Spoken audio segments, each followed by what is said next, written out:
Hi everybody, today I'm going to show you what I use in my main arsenal for fighting Bogeyman snake viruses. Here we have the governor's olive oil. And I use the Colorado hemp extract, amino acids, along with omegas 3, 6, 9, the governor's olive oil, all kinds of polyphenols and flavonoids in there, minerals. Hydroxytyrosol is the main ingredient that I use this for. Also it contains some calcium, amino acids as well, along with quercetin. And another one you can use if you don't feel comfortable is this right here. It's called Da Vinci Boa supplement. Basically the same thing, it's just amino acids, calcium, vitamin B. Yes, there's amino acids in here. This helps with their feeding response. This is specifically for reptile use. This will set you back. This is a 100 milliliter bottle. That'll set you back $85. Basically, essentially the same as this. The only difference really is this has vitamin K, hydroxytyrosol, calcium, amino acids, and it's all about absorption. This is extra virgin. This runs right now about $79 a bottle versus $85 for this. Still a good product though. This is 100 milliliter. I will also, for good measure, Alaska Chaga extract. About every 2 weeks or so, I will go this and this, or I will go with this or this. Every time they will get the hemp extract mixed with the governor's olive oil. On occasion, at my discretion, I will use micro drops of extra zinc along with micro drops of vitamin D3. That's what I use in their feeding regimen to treat Bogeyman snake viruses, including body disease, Reptarenaviruses, hartmaniviruses, viruses, Adenoviruses, rhinoviruses, all these viruses. They can have simultaneously be infected at the same time, along with inclusion body disease. Remains in question when they contract the arenavirus, inclusion body disease. Their prehistoric viruses in their immune system can also unravel. It's a matter of question now, can they become airborne? It's very possible. There's people that swear up and down that the animals actually became infected because it was airborne. Well, can say one of these Reptarenaviruses mutate and carry the arenavirus with it? Arenavirus hitch a ride, as we can say, and infect the other animals that way. It can mutate and then become airborne? Very possible. Said science doesn't have the answers for that. But yes, I would not rule that out. To accommodate that, I use these. I use 4 in my room. These are in the 405 nanometer range. They're UVC disinfectant lights. They're safe to use. People will complain and say it doesn't pass this half-ass banana test they have on the internet. They're not designed to.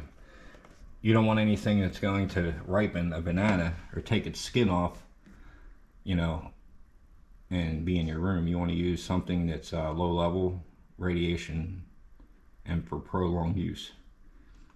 I do 4 to 8 hours a day. That's 7 days a week. Sometimes it's 4 hours, sometimes it's 8. I've already done 10. I've been doing it for a long time. It's to keep pathogens that could become airborne and go into other tanks. In other words, all the animals I've treated thus far have in fact had the arenavirus. they are all going to evolve with that virus. The virus is going to stay locked in the immune system because of the antibodies and because of memory cells, because of blood T cells, white blood cells, are going to fight all these various infections. They're going to build each individual antibodies. They're going to be reinforced. I do that with heat, along with humidities, along with UVB and UVA. That helps stabilize their metabolism, gives them calcium and vitamin D. They get 16 hours of phototherapy treatment every day. And well, to get back on what I was saying, now is it possible that, say, Hercules has a different type of virus that the others aren't accommodated to, and they can get infected with some other strand of Reptarenavirus? It's possible. Highly unlikely, but possible. But that's as a precaution when I use these, to keep the room completely sanitized for airborne pathogens or anything, pathogens that can lay on a countertop or that sort of thing. 4 of these in the room, and then they all are on top of their tanks, facing on top of their tanks, and in the corner of the room. Does a very good job. Talked about that in the last video of inclusion body disease of 2022. Yes, they get a very complex mixture of polyphenols, flavonoids, vitamins, minerals, things that they're missing out on in captivity that they get in the wild. In the wild, these phenols and flavonoids keep their immune systems in check along with their heat and humidities. And that's what I do in captivity for these animals. And for me, at least, I've had very good results with the infected. And know what will happen in time. I'm going to get some tests done, blood work done, also to measure vitamin levels in their blood system to make sure they're not deficient in any of the vitamins and minerals that they normally have. Along with the virus, we're going to have another test done to get their blood level counts, their vitamin counts. I'm 100% sure they're going to all come back negative on the PCR, because what's going to happen is a germ is going to deactivate and just stay tucked away in the immune system forever and just be one of those other viruses that they evolved with. And no, they will not be contagious. They're not going to be a lifelong biohazard. You can do your own research on that. For an example, you have a thing called canine influenza. So yes, your dog can get the flu from you. You can give the dog the flu. You can take your dog to the vet, and the vet will take blood tests of your animal and come back and say, by the way, your dog has been diagnosed with canine influenza and there's no cure. How would you take that? You're right, there is no cure. The immune system cures it. But through supportive care, the animal will recover. Same thing with all these Bogeyman snake viruses. The animals will recover. How I know this is because antibodies are the only thing that's going to make it possible for them to get better. When they get sick and they become clinically ill, you're going to see a very steep decline in their health. When you put heat to them and you put them on a heat pad, what's going to happen is the virus is also going to accelerate. Along with their immune system is going to be boosted, their metabolism is going to be boosted, but the viral production will also be boosted. So it's not unreasonable to expect to see them actually decline before they get better, because a virus will replicate very, very quickly once the heat is put to them. That's a necessary evil. So the virus is going to accelerate, and it's up to you to provide the passive immunity that's good enough for their bodies to overcome the infection. Okay, what's going to happen is you're going to see a steep decline in their health, and then when you see a rebound, the only way a rebound is possible is antibodies are going to be in development by the immune system. That's the only thing that's going to make it possible. All their cells that are in tissue that's being destroyed, when enough of them are being destroyed, okay, that's what causes illness. The reverse effect is the antibodies and reproduction of better and new cells, and the disinfectant of other cells by means of hydroxytyrosol, calcium, vitamin D, vitamin C, zinc, all those wonderful Alaska Chaga. Also rich in vitamin D, by the way. It's also packed with some real heavy antioxidants. That's what's going to feed the immune system. It's going to give it fuel to build the necessary antibodies to fight these pathogens off and to deactivate them and put them back into the immune system in their little viral reservoir vault where they can do no damage. And they will no longer be contagious either.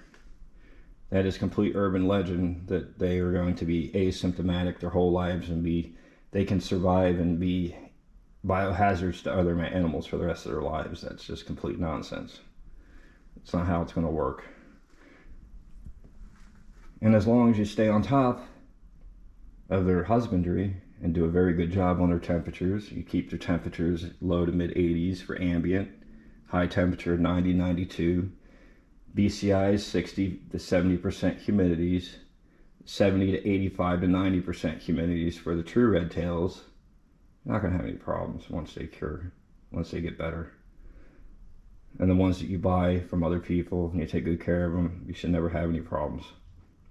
If you're not going to supplement, I would at least recommend UVA and UVB lighting, 16 hours a day, 8 hours of darkness. That's just mean they're ultra low spectrum, or for nocturnal use is what I use. The Zilla for nocturnal animals, those are the ones I use for each one, 16 hours a day, 8 hours of darkness.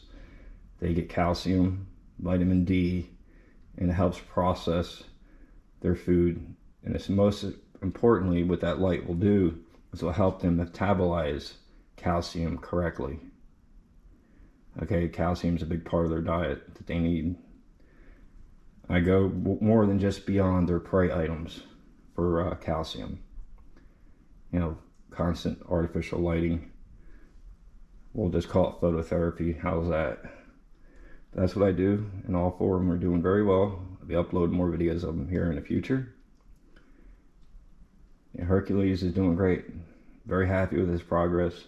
7 months into his treatments, he's got all his strength back, and he's just a happy, ordinary animal now. But that's all I have for now, and you have a good day.